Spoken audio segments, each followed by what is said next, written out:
विमान हेउची विश्वर सबुठारु सुरक्षित ट्रांसपोर्टेशन किंतु जेतेबेले या दुर्घटना रे पड़े सेतेबेले देखुतबा लोकर रूह कांपी जाय थाए। तो आज आसंतु आमे जानिबा 10टी एमिति इंटरेस्टिंग फैक्ट विषय रे जोटा की विमान को माटी रे धसई देई थाए। आपण जानि कि आश्चर्य हे जिवे केवल 30 सेकंड मध्य रे गोटे विमान रो दुर्घटना घटी पारे। तो आसंतु सेमितिया 10टी फैक्ट विषय रे जानिबा। Number 1 pilot error. एटा 50% टाइम रे यह ही हेइताए आउ एटा हेउची सबुठारु कॉमन कारण। गोटे छोट भूल आउ किछि मिसकम्युनिकेशन या ओवर कॉन्फिडेंस आउ प्लेन क्रैश हो जाय थाए। मैकेनिकल फेलियर इंजन फेल हो जिबा, लैंडिंग गियर जाम हो जिबा किंबा किछि कंट्रोल रे किछि त्रुटि देखा जिबा। मशीन केबे भी धोखा देई पारे। नंबर 3 खराब पाणीपाग।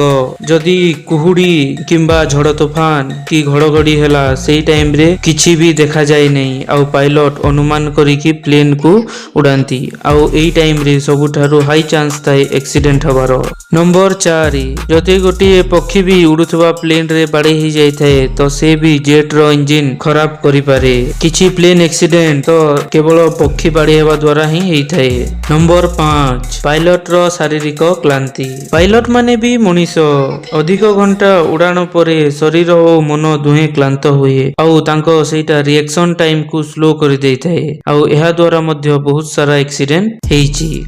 Number 6 air traffic miscommunication. ATC air traffic control ठारू जदि किछि भूल इनफॉरमेशन किंबा विलंब रे संजोग होई थाए तो ताहा द्वारा मध्य बहुत भयंकर दुर्घटना घटिबार संभावना थाए।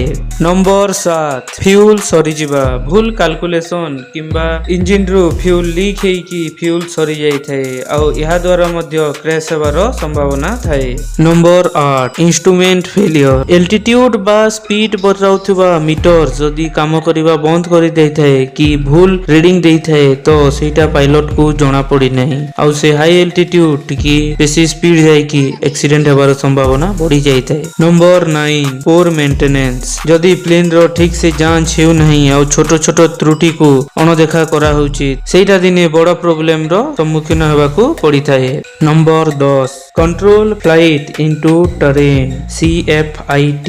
प्लेन परफेक्टली उड़ू थाए आउ पायलट को देखा भी जाय न थाए कि आगरे गोटे माउंटेन अछि आउ प्लेन माउंटेन आड़ को जाउची बोली आउ ए टाइम रे मध्य क्रैश हेबार संभावना बढ़ी जाय थाए।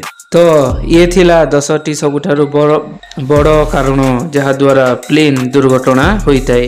किंतु मने रखंतु प्लेन दुर्घटना हेबा परे इन्वेस्टिगेशन हेई थाए आउ सिस्टम आउ पायलट दुई जणन को जेमिति नेक्स्ट आउ बेटर हेई परिबे तारो ट्रेनिंग दिया जाय थाए। सेथि पे आज मध्य एयरप्लेन ट्रैवल सबुठारु सेफ बोली मना जाय थाए। जदि आपनको वीडियोटी भल लागिछि तो वीडियो को लाइक करंतु, शेयर करंतु और सब्सक्राइब करबांकु भूलंतु नहीं। आउ नेक्स्ट को टॉपिक रे वीडियो चाहचंती ताहा कमेंट रे बतैबाकू आद्य भूलिबे नहीं।